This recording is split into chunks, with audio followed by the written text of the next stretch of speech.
ऐसा है, विश्वास है कि आपको ये जो 50 प्रश्न हमने पढ़े हैं सभी के लिख गए होंगे और याद कर लिए होंगे। बराबर?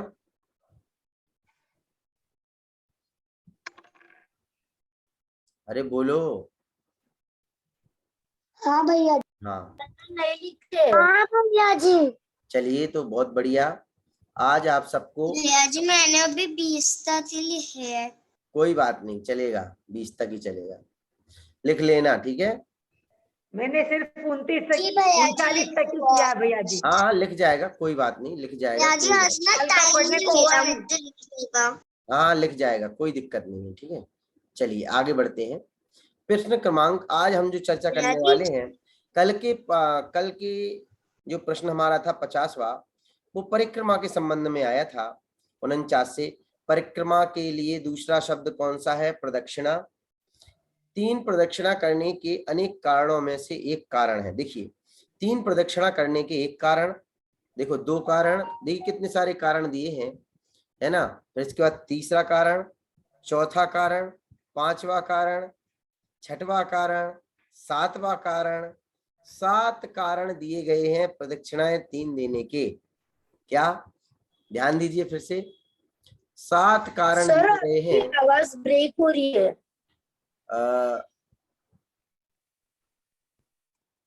Now okay? सर आपकी आवाज ब्रेक हो रही है। अब ठीक है?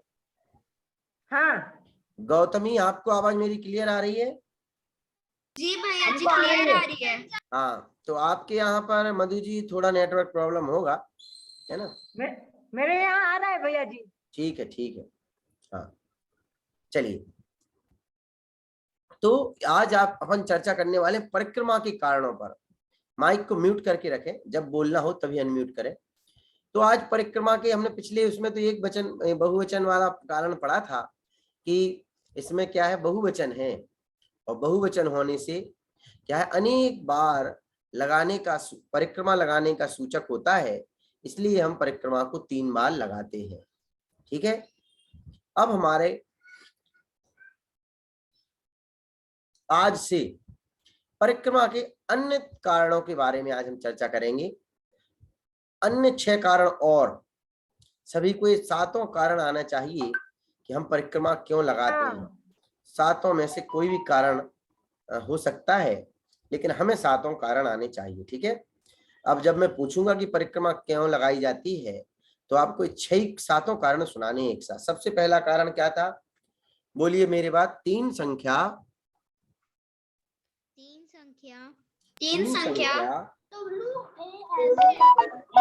बहुवचन सूचक होने से अनेक बार लगाना होता है। प्रयोग पूर्वक परिक्रमा लगाना। बैकग्राउंड में आवाज आ रही है किसी की, माइक को म्यूट कर दो। हाँ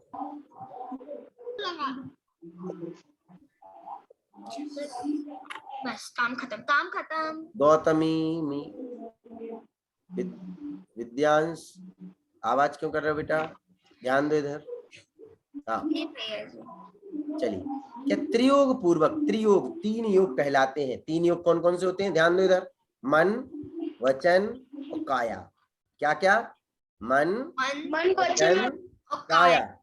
3 योग पूर्वक परिक्रमा लगाना, कि मन से, वचन से और काया से, इन तीनों की एकता पूर्वक हमें परिक्रमा लगानी चाहिए। या तीनों की एकता हो जाए, इसलिए हम परिक्रमा लगाते हैं। समझ में आया?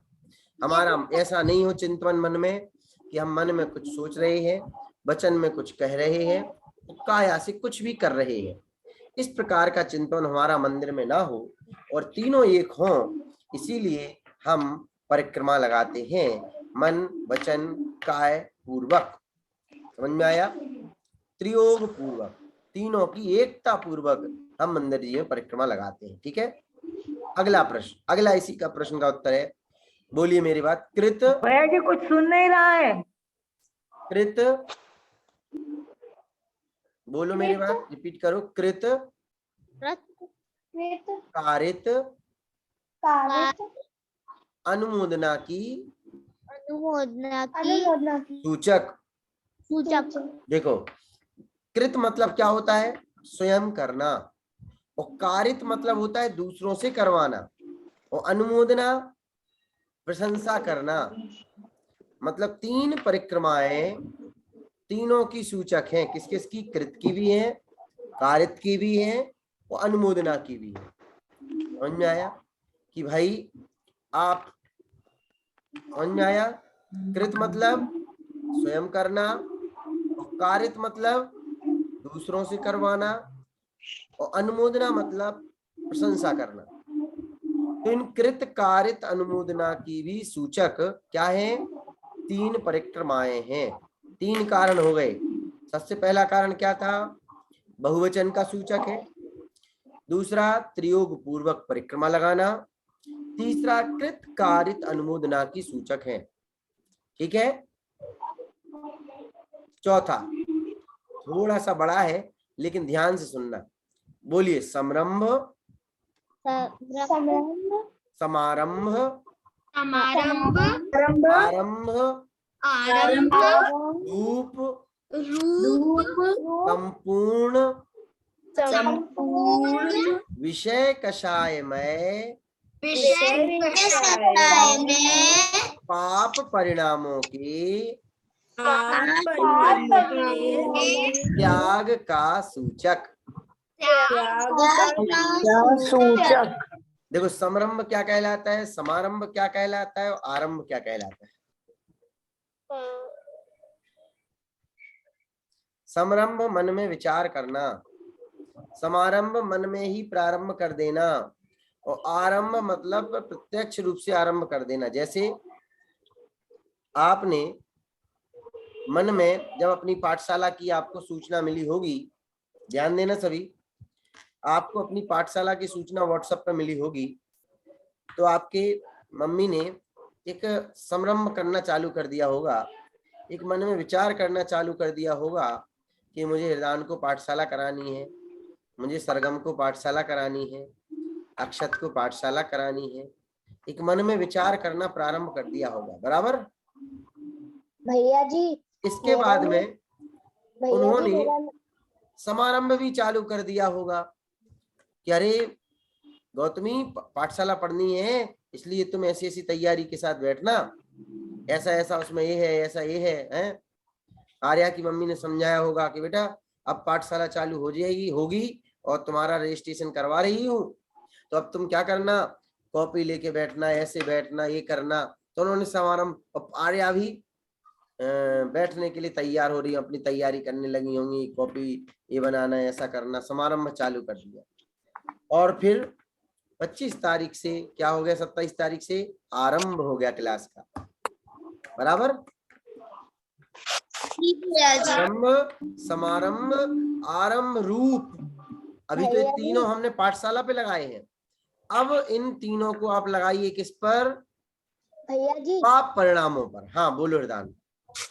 मुझे एक क्वेश्चन है, आरंभ मतलब क्या होता है? आरंभ मतलब होता है स्टार्ट कर देना। आपने कविता सुनी? आरंभ है प्रचंड बोल मस्तकों के झुंड, आज हमारे स्कूल में वही गाना सिखा रहे आन बान शान या की जान का हुदान, इस धनुष के बाण पे उतार दो। आरंभ है प्रचंड, जो मन करे सो प्राण दे, जो मन करे सो प्राण ले, यही तो एक सर्वशक्तिमान है। समारंभ का अर्थ क्या है? आपका, आप जब सब बुरी बात हो जाती है फिर आप क्यों क्वेश्चन पूछती हैं? भैया जी इंटरनेट यहाँ स्लो है, यहाँ कट हो गया था कनेक्शन। तो रिकॉर्डेड भी रहती है क्लासेस, कोई बात नहीं। समारंभ मतलब होता है मन में विचार करना प्रारंभ करने के लिए, और समारंभ मतलब प्रारंभ कर देना मन में ही, और आरंभ मतलब प्रत्यक्ष रूप से मन के बाहर भी प्रारंभ कर देना। समारंभ, समारंभ मतलब मन में ही प्रारंभ कर देना, वह कहलाता है समारंभ। और मन के बाहर निकलकर आरंभ। प्रत्यक्ष रूप से प्रारंभ कर देना वह कहलाता है आरंभ। भैया जी फिर से बोलिए, आरंभ क्या है? मैं आप अभी बाद में फिर से रिपीट करूंगा, रिवीजन करवाऊंगा, तो आप सुन लेना। ठीक है भैया। हाँ चलिए, तो अभी हमने जो समारंभ, समारंभ और आरंभ हमने किस पे घटित किए थे? पाठशाला पर। अब इसी को अपन किस पे घटित करें? पाप परिणामों पर घटित करें कि विषय और कषाय। विषय के बारे में कल मैंने क्या बताया था? विषय क्या कहलाता है? विषय क्या कहलाता है? कल बताया था ना, बताओ अर्पित, विषय क्या कहलाता है? आशिका बताओ, विषय क्या कहलाता है? टॉपिक। नहीं, टॉपिक नहीं, कल मैंने बताया था। अरे 5 इंद्रियों के विषय बताया था ना। स्पर्श, रसना, घ्राण, चक्षु, कर्ण। हाँ, इनके विषय। स्पर्श क्या क्या कार्य करता है, रसना क्या क्या कार्य करती है, उनके विषय। और कषाय, कषाय तो जानते ही हैं आप लोग, क्रोध मान माया, है ना? तो इनके अब पाप विषय कषाय रूप पाप परिणामों का समारंभ करना, समारंभ करना और आरंभ करने रूप त्याग का की सूचक होती है 3 परिक्रमाएं। समझ में आया? सेंस ऑर्गन होते हैं। क्या बेटा? चक्षु। हाँ, 5 सेंस ऑर्गन्स। भैया जी आरंभ का अर्थ बोलिए। चक्षु कौन सा होता है? चक्षु, चक्षु होती है नेत्र। भैया जी आरंभ। हाँ हाँ, आरंभ मतलब स्टार्ट कर देना, बाहर में ही। क्या? आरंभ मतलब स्टार्ट कर देना कोई भी काम को। तो ये इसकी भी सूचक है। समरंभ, समारंभ, आरंभ रूप संपूर्ण विषय कषाय में पाप परिणामों के त्याग की भी सूचक होती है 3 परिक्रमाएं। अगला है मिथ्या दर्शन, मिथ्या ज्ञान और मिथ्या चारित्र के त्याग की सूचक है। और रत्नत्रय होते ना, सम्यक दर्शन, सम्यक ज्ञान, सम्यक चारित्र, उनके विपरीत उल्टे होते हैं मिथ्या दर्शन, मिथ्या ज्ञान, मिथ्या चारित्र। गलत देखना, गलत ज्ञान और गलत आचरण। समझ में आया? उसकी भी त्याग की सूचक है 3 परिक्रमाएं। समझ में आया? और मिथ्यात्व, अज्ञान, अविरति के त्याग की भावना से करना चाहिए 3 परिक्रमाएं। किससे? मिथ्यात्व मतलब उल्टी मान्यता, मिथ्यात्व मतलब उल्टी मान्यता, गलत मानना, अज्ञान, गलत ज्ञान, अविरति। एक तरह से कहा जाए तो जो ऊपर अपन ने कहा ना, मिथ्या दर्शन, मिथ्या ज्ञान और मिथ्या चारित्र, है ना, उसी के ही अलग शब्द हैं थोड़े से। मिथ्यात्व, अज्ञान और अविरति। अविरति मतलब भैया? मिथ्या चारित्र ही समझिए इसको, मिथ्या चारित्र। व्रत नहीं लेना। देखो एक तो ये क्या है, देखो मिथ्या चारित्र तो क्या है? गलत तरीके से अपन को आचरण करना। अविरति मतलब आचरण करना ही मत। जैसे कोई रात्रि भोजन का त्याग करे, है ना, तो अब रात्रि भोजन का त्यागी तो है, लेकिन कुछ कुछ चीजें वो रात को भी खा लेता है, तो वो तो हो गया मिथ्या चारित्र। और अविरति मतलब वो नियम ही नहीं लेता है, खत्म बात, टेंशन फ्री, वो होती है अविरति। समझ में आया? और मिथ्या ज्ञान मतलब उल्टा ज्ञान, अज्ञान मतलब ज्ञान है ही नहीं। और मिथ्या दर्शन मतलब उल्टा देखना, और मिथ्यात्व मतलब उल्टा मानना। अंतर भी है दोनों में। समझ में आया? मिथ्या तो मीन्स उल्टी मान्यता, अज्ञान मीन्स ज्ञान ही नहीं है, अविरति बोलेगा तो मिथ्या चारित्र। मिथ्या चारित्र नहीं, चारित्र ही नहीं, चारित्र है ही नहीं। अविरति, अविरति मतलब चारित्र है ही नहीं, चारित्र है ही नहीं। और मिथ्या चारित्र मतलब गलत चारित्र आचरण है। समझ में आया बच्चों? अविरति मतलब चारित्र नहीं है। हाँ, चलिए इसके बाद में और भी कारण हैं। सम्यक दर्शन, सम्यक ज्ञान, सम्यक चारित्र की प्रकटता हेतु हम परिक्रमा लगाते हैं। क्या? सम्यक दर्शन, सम्यक ज्ञान, सम्यक चारित्र की प्रकटता प्रकट करने के लिए भी हम परिक्रमा लगाते हैं। ऐसे 7 कारण हम परिक्रमाओं के लिए, परिक्रमा लगाने के लिए हमें बताए गए हैं। कितने कारण? 7 कारण। देखो फिर से एक बार रिपीट करते हुए हम आते हैं। सबसे पहले ऊपर क्या बोला? बहुवचन का सूचक है। नंबर 2, त्रियोग पूर्वक परिक्रमा लगाना। कृत कारित अनुमोदना की सूचक है। संरंभ समारंभ आरंभ रूप संपूर्ण विषय कषायमय पाप परिणामों के त्याग की सूचक है। मिथ्या दर्शन, मिथ्या ज्ञान, मिथ्या चारित्र के त्याग की सूचक है। मिथ्यात्व, अज्ञान और अविरति के त्याग की सूचक है।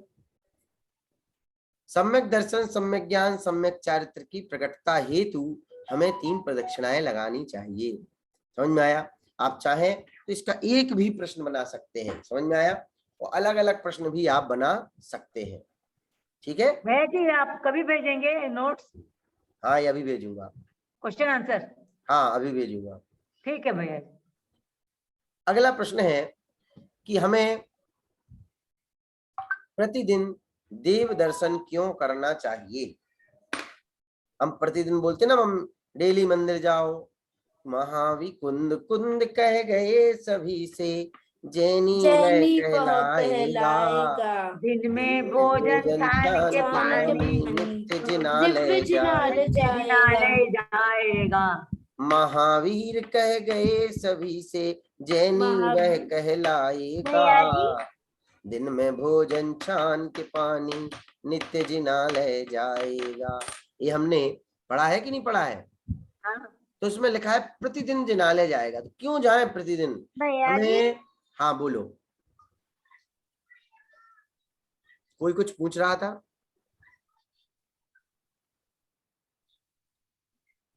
अरे हाँ, मैं बोल रहा था कि ये जो आप बोल रहे थे ना, हाँ बोलो अक्षत, क्या कह रहे हैं? जी ये जो आपने अभी बोला था ना, हाँ वो आप ना ग्रुप पे भेज दो दे। हाँ, भेज दूंगा। ठीक है भैया जी। तो इसमें सबसे पहले प्रतिदिन हम देव दर्शन, भगवान के दर्शन क्यों करना चाहिए? या फिर दूसरी तरह से कह सकते हैं कि देव दर्शन करने से क्या होता है? पुण्य मिलता है। क्यों करते हैं हम देव दर्शन? देव दर्शन करने से क्या होता है? तो दर्शन से परिणाम देव दर्शन करने से सम्यक दर्शन की प्राप्ति होती है। हाँ, वो तो ऊपर था, लेकिन यहाँ देखो परिणामों में निर्मलता आती है। परिणामों में निर्मलता, परिणामों में मतलब हमारी थिंकिंग में निर्मलता आती है। मतलब निर्मलता, मल मतलब मेल, प्योरिटी। प्योरिटी, बहुत सुंदर दान। प्योरिटी आती है हमारे परिणामों में, विचारों में। हमारे विचार अच्छे होते हैं, हम प्रतिदिन मंदिर जाते हैं तो। और यदि हम प्रतिदिन मंदिर नहीं जाएंगे तो हमारे परिणाम भी खराब रहते हैं। समझ में आया?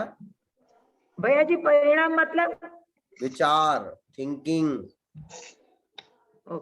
सोच। वाह रिदान, गुड। रिदान, आप कौन सी क्लास में पढ़ते हो? 6th। वेरी गुड, बहुत अच्छा शब्दकोश है आपका। गुड। कौन से स्कूल में पढ़ते हो? पूना में? पूना में नहीं, मैं पैटर्न में है, औरंगाबाद। अच्छा, विराग ने बोला था क्या? हाँ। अच्छा विराग, तो भी आपका महाराष्ट्र में होते हुए भी हिंदी का शब्दकोश अच्छा है बेटा, गुड। चलिए, हाँ तो आगे हमें अब दूसरा कारण क्या है देव दर्शन करने का? दर्शन से आत्मा में शांति प्रकट होती है। समझ में आया? ये तो सरल है। शांति मिलती है धीरेन्द्र भगवान के दर्शन करने से। दर्शन करने से हिंसादि पाप नष्ट हो जाते हैं। यह नेक्स्ट कारण है। एक मिनट,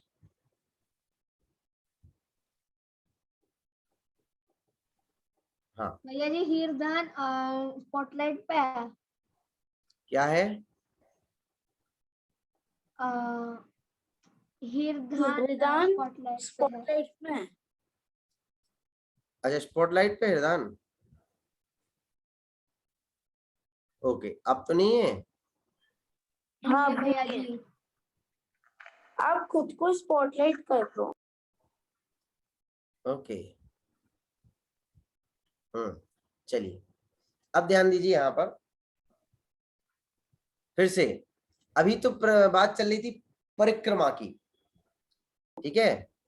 अब यहाँ से प्रारंभ हो रही है दर्शन की बात, कि हमें भगवान के दर्शन क्यों करना चाहिए है। सबसे पहली बात है, संपूर्ण विषय कषायों से रहित वीतरागी सर्वज्ञ भगवान बनने की भावना जागृत करने के लिए।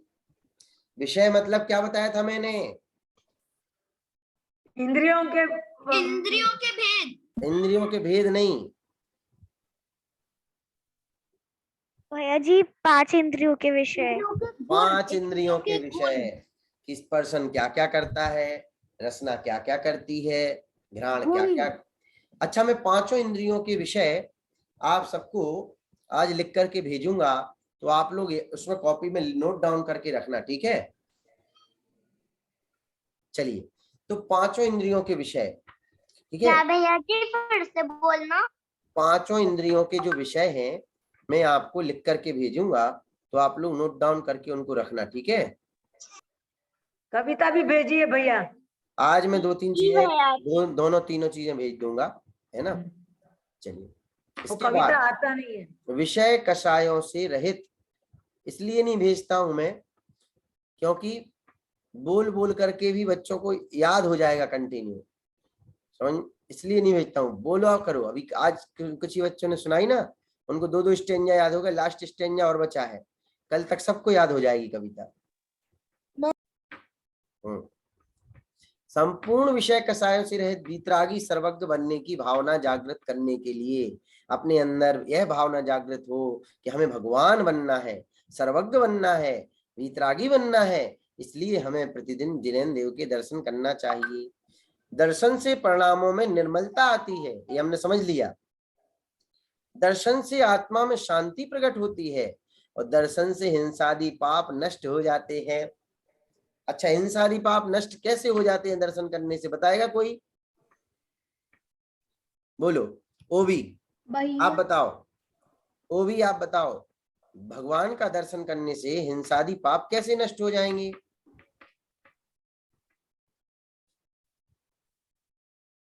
बोलो ओवी, हाँ बोलिए।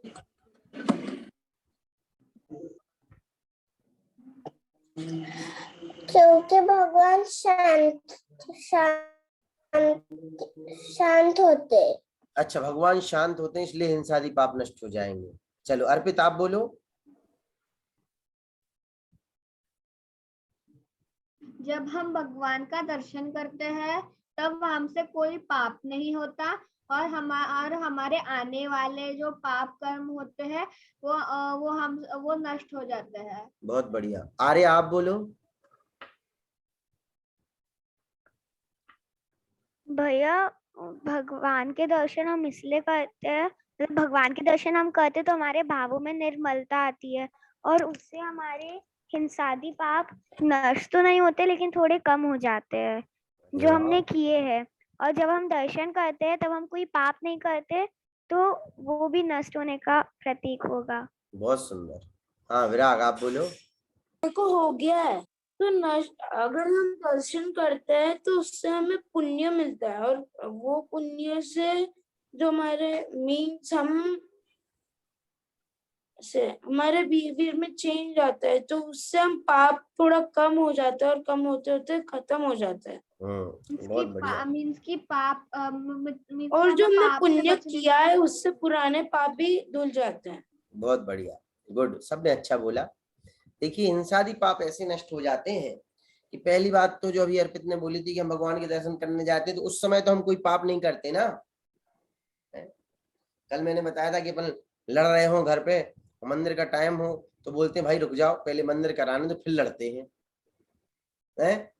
और उतने में अपन मंदिर करके आते हैं तो लड़ाई खत्म, विचार ही लड़ने का खत्म हो जाता है। फिर इसलिए नहीं लड़ते कि अरे अभी तो मंदिर से आए हो, मंदिर से आते ही सब लड़ाई लड़ेंगे क्या, तो भी लड़ाई नहीं होती है। अरे तो प्रत्यक्ष रूप से तो इंसानी पापों से बच ही जाते हैं और भविष्य के भी इंसानी पापों से बच जाते हैं, क्योंकि हमें परिणाम शांत हो जाते हैं। आप लोगों ने ही पूरा उत्तर दे दिया, अब मैं क्या उत्तर दूं इसका। बहुत बढ़िया, अच्छा विचार है आप लोगों का। अब दर्शन से विषय कषायों में सुख बुद्धि नष्ट हो जाती है। देखो फिर से विषय कषाय शब्द आ गया क्या, फिर से विषय कषाय शब्द आ गया। तो बताओ विषय मतलब क्या। इंद्रिया, अरे फिर इंद्रियां नहीं, मतलब चाहो, 5 इंद्रियों के विषय। मतलब उनसे ऐसा ये अट्रैक्शन करना, 5 इंद्रियों के विषय और कषाय, चारों कषायों में सुख बुद्धि नष्ट हो जाती है। जैसे स्पर्शन इंद्री का क्या करती है, स्पर्शन इंद्री का ज्ञान करना है। स्पर्शन इंद्री क्या कार्य करती है, हल्का भारी रूखा चिकना कड़ा नरम ठंडा गरम, ऐसी एक कार्य है स्पर्शन इंद्री की, और हम इन्हीं में सुख मानते हैं। सुख बुद्धि है हमारी इनमें, किन में, यदि हमें गर्मी में ठंडा मिल जाए और ठंडी में गर्म मिल जाए तो हम उसी में सुखी हो जाते हैं, उसी को सुख मानने लगते हैं, उसी में हमारी सुख बुद्धि घूमने लगती है। तो ऐसे इन विषय और कषायों में हमारी सुख बुद्धि नष्ट हो जाती है, हम प्रतिदिन भगवान के दर्शन करते हैं तो।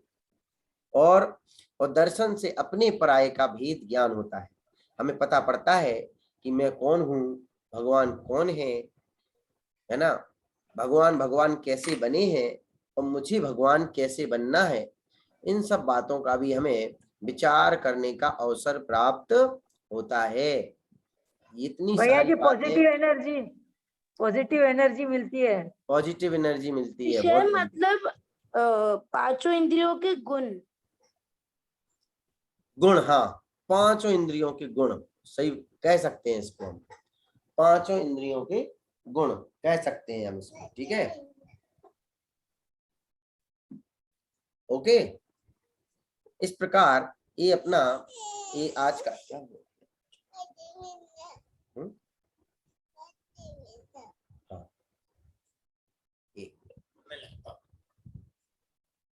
अंदर से लिया, ठीक है।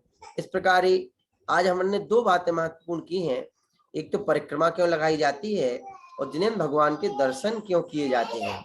इन 2 बातों को आज हमने विशेष समझा है, तो इन दोनों बातों को आप याद रखें। शेष चर्चा अपन अगली क्लास में करेंगे, ठीक है। 1 मिनट, ठीक है भैया, जय जिनेन्द्र। ठीक है। जय जिनेन्द्र सभी को। जय जिनेन्द्र भैया जी, जय जिनेन्द्र भैया जी।